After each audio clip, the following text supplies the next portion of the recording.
सम्पूर्णलाई मेरो युट्युब च्यानलमा स्वागत छ। तपाईहरुलाई आज म यो एम्बेसी अफ जापानले खोलेको म्याक्स स्कलरशिपको फर्म कसरी भर्ने, एप्लिकेसन फर्म कसरी भर्ने भनेर म तपाईहरुलाई देखाउन गइरहेको छु। एम्बेसी अफ जापान गुगलमा टाइप गर्नु होला, त्यसको वेबसाइट खुल्छ। वेबसाइटमा गइसकेपछि तपाईले यहाँ देख्नुहुन्छ announcement for the Japanese government scholarships. अब यसमा तपाईहरु मेनली चाहिँ अन्डर ग्रेजुएट स्टुडेन्ट्सहरुले चाहिँ कसरी भर्ने भनेर चाहिँ क्वेशन्स गर्नु भएको छ र कन्फ्युजन पनि हुन सक्छ। त्यसको लागि चाहिँ म आज भरेर म देखाउन गइरहेको छु। अन्डर ग्रेजुएटमा क्लिक गर्नुस्। यहाँ एप्लिकेसन गाइडेन्स दिएको छ, त्यो पढे पनि हुन्छ है। यहाँ एप्लिकेसन फर्म लेखेको छ, म एप्लिकेसन फर्ममा जान्छु है। म यहाँ चाहिँ अलरेडी एउटा फर्म भरिसकेको छु, म त्यसैले देखाउन गइरहेको छु। यो चाहिँ 2027 application form for Japanese government scholarships undergraduate students भनेर देखाएको छ। यो चाहिँ तपाईको अन्डर ग्रेजुएटको अलग हुन्छ अनि तपाईको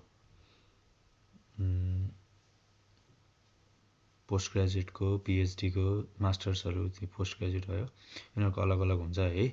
यसमा चाहिँ तपाईले सुरुमा आफ्नो नाम लेख्नुस्, अल्फाबेटमा राम लेखेको छु।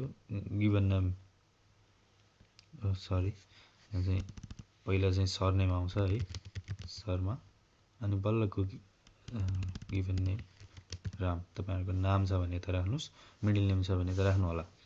Gender male by male, female by female, मेलमा क्लिक गरे। म्यारिटल स्टेटस त सिंगलै हुन्छ है अन्डर ग्रेजुएटमा दिने जानेले। त्यसपछि नेसनालिटी नेपाली जो भइहाल्यो। अनि जापानिज नेसनालिटी होइन, नेपालबाट अप्लाई गरेका छौं, नो।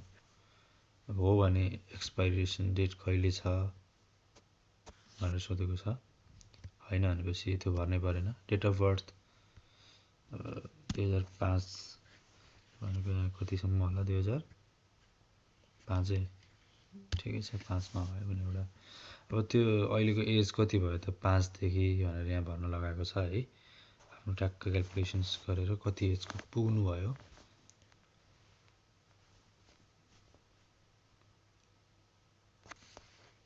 बीस वर्षको पुग्नु भयो भने 20 वर्ष लेख्नु होला यो क्याल्कुलेसन्स गरेर।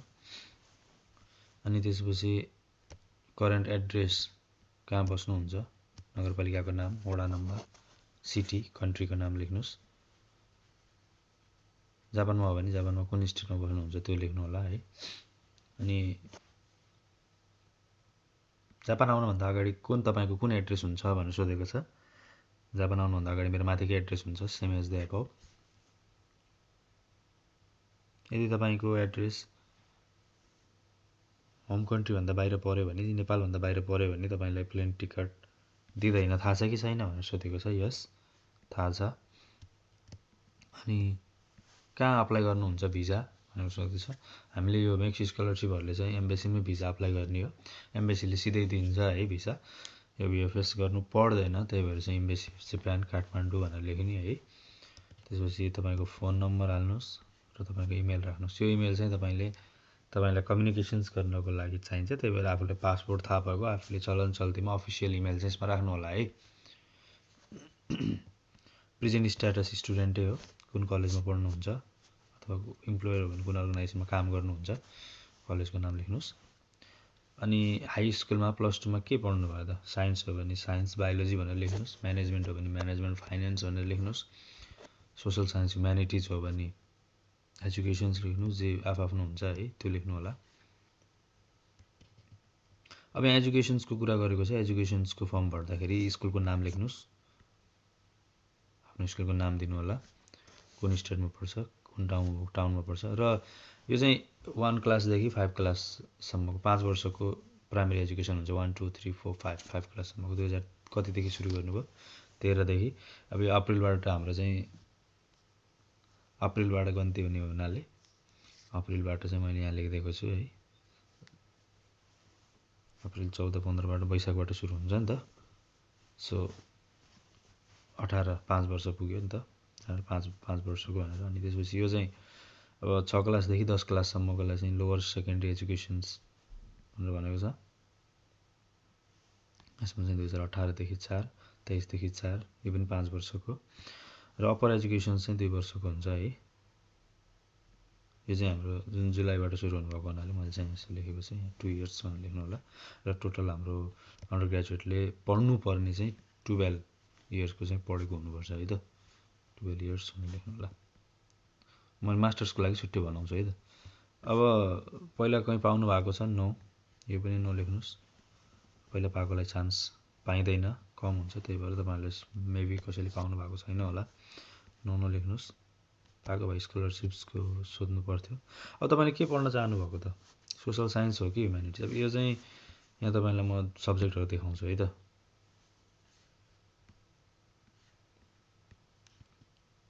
ल यहाँ हेर्नुहोस् तपाईँले केमा फर्म भर्न पाउनुहुन्छ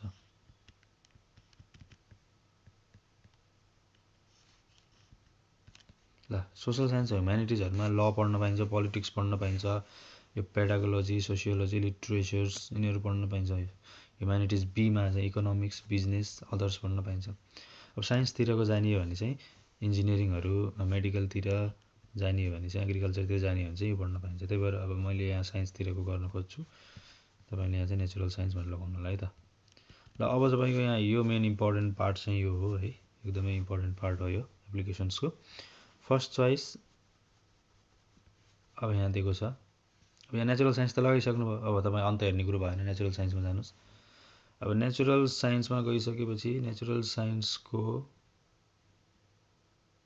अब यहाँ दिएको छ एबिसी कुनभित्र पर्छ तपाईँले पढ्न चाहेको इन्जिनियरिङ हो भने एतिर लेख्नुहोस् एग्रिकल्चरतिर हो भने बीतिर लेख्नुहोस् मेडिसिन हो भने सीतिर लेख्नुहोस् मैले इन्जिनियरिङ हो एतिर लेखेँ एको पनि अब नम्बर कति हो त पढ्न चाहेको तपाईँले जस्तै सिभिल इन्जिनियरिङ हो भने कति नम्बरमा छ यहाँ 9 नम्बर लेख्नुहोस् यतापट्टि सिभिल इन्जिनियरिङ भनेर लेखिदिनु होला त्यसपछि इन्फर्मेसन इन्जिनियरिङ पनि छ इन्भाइरोमेन्टल इन्जिनियरिङ 11 यो चाहिँ नम्बर हेरेर चाहिँ तपाईँले लेख्नु होला है त मैले यहाँ नम्बर राखिदिएको छु 9 11 6 यो चाहिँ तपाईँको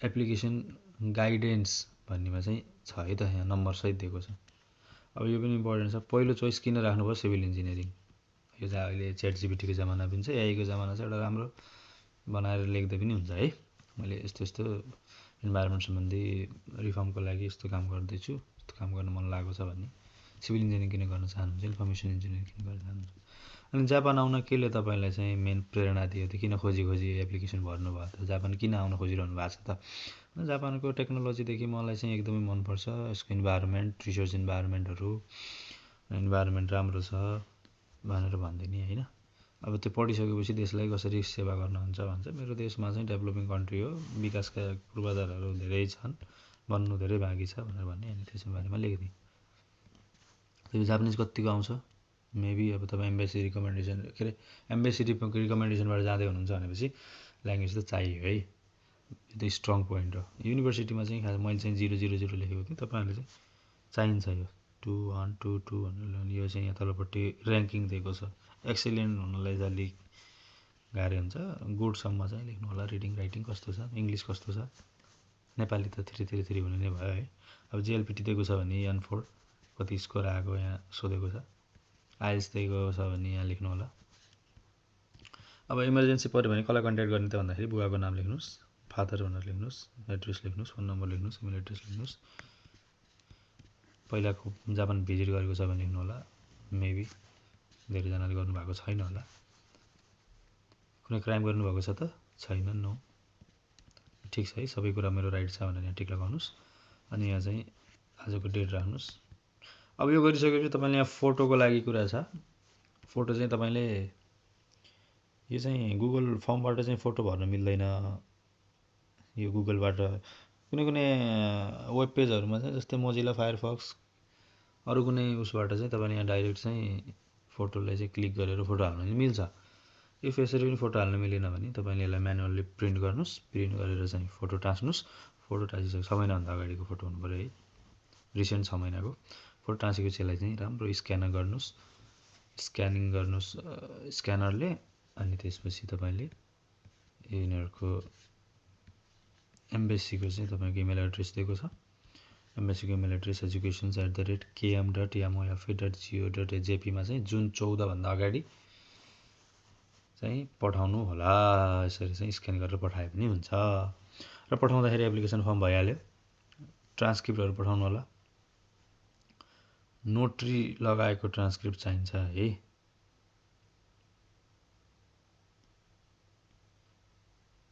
डिग्री एससी को +2 को पठाउनु होला। रिकमेन्डेसन लेटर यो चाहिँ बनाउन लगाउनुस् है, आफ्नो चाहिँ प्रिन्सिपलबाट, +2 को प्रिन्सिपलबाट चाहिँ कस्तो थियो के थियो भनेर भर्न लगाउनुस्, भर्नुहुन्छ अनि त्यो पनि एट्याच गर्नुस्। अब यो चाहिँदैन, इनरोलमेन्ट युनिभर्सिटीमा इनरोल छ भने हो। र यति कुरा चाहिँ तपाईले टक्क पठाउनु होला। पठाइसकेपछि तपाईको स्क्रिनिङ भएपछि बल्ल तपाईलाई इमेल आउँछ है त। तपाईको डकुमेन्ट स्क्रिन पुगेको छ डकुमेन्ट भनेपछि बल्ल उसले तपाईलाई इमेल गर्छ। र इमेल गरिसकेपछि तपाईलाई इमेल जुन 22 सम्म तपाईलाई इमेल आउँछ। इमेल आइसकेपछि रिटन एक्जाम हुन्छ। रिटन एक्जाम भइसकेपछि इन्टरभ्यु हुन्छ। इन्टरभ्युमा पास भएपछि बल्ल तपाईलाई चाहिँ अर्को फर्म भर्न लगाउँछ अनि मेडिकल चाहिँ फर्म भर्न लगाउँछ है। ल गुड लक, तपाईहरुलाई धेरै धेरै शुभकामना। ल युट्युब च्यानल सब्स्क्राइब गर्नु होला है त।